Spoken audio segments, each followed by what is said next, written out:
Well, the pandemic was particularly painful for female workers, losing 12 million jobs compared to just 10 million for men. But women are staging a comeback in that regard, having now gained more jobs than men for 4 straight months and clocking in a shade below 50% of non-farm payrolls, a number women last tipped in 2019.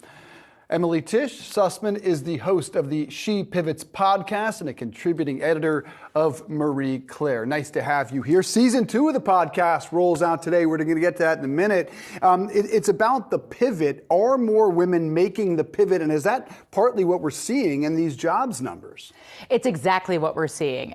What happened in the pandemic is that it broke all of us to some degree.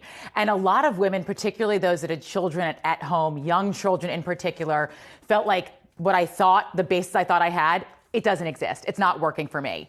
But now they're coming back into the workforce and they're rethinking their lives. They're rethinking their engagement. If I'm going to be spending my time outside of the home, if I'm going to be having my children see me breadwinning, it needs to mean something. And so they've tried to figure out what they want to keep in their careers and what they have to get rid of. So they're rethinking their careers. And you did it. You pivoted your career and you were very successful at it. What did you do? What was it like? And any advice?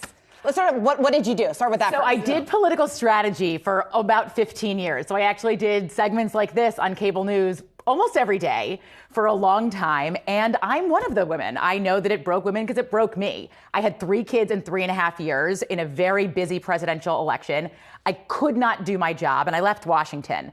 And so I started to think about what are the stories that I needed for inspiration. Like I had done everything professionally right and I was at the top of my field and I still couldn't do it.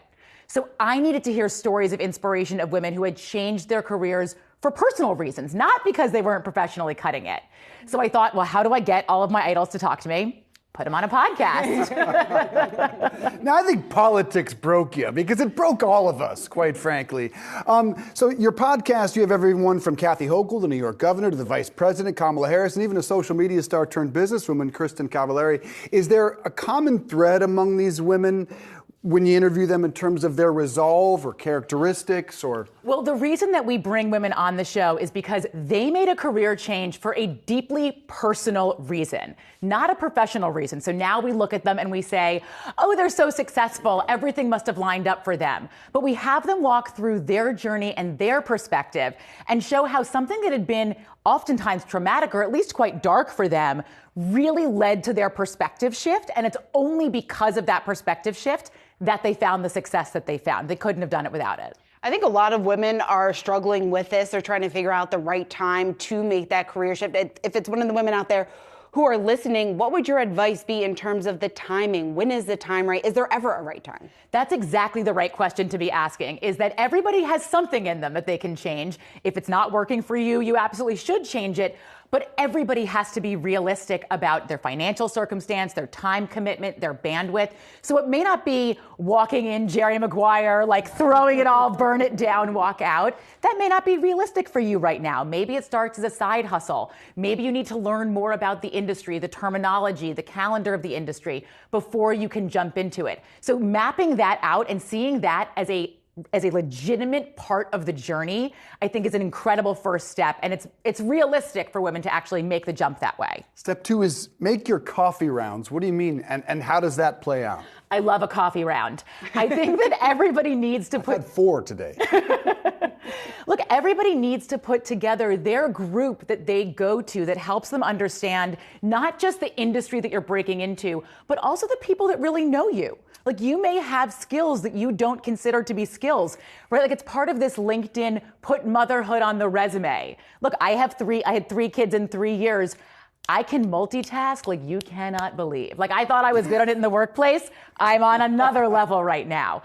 And that's something that I can take into a job and but I don't think I would have recognized it in myself had my coffee round, had my personal cabinet not pointed it out to me. I'm with you. I'm a mother of 2, and I never realized the benefit and the ability that I had to multitask until I did have those 2 boys. Emily, when we're talking about success, how long it could potentially take, because I think a lot of people are hesitant about that, how much time should someone give themselves when they are looking to make that pivot? Well, it totally depends on what your version of success is. And I actually think that that's a key piece of it.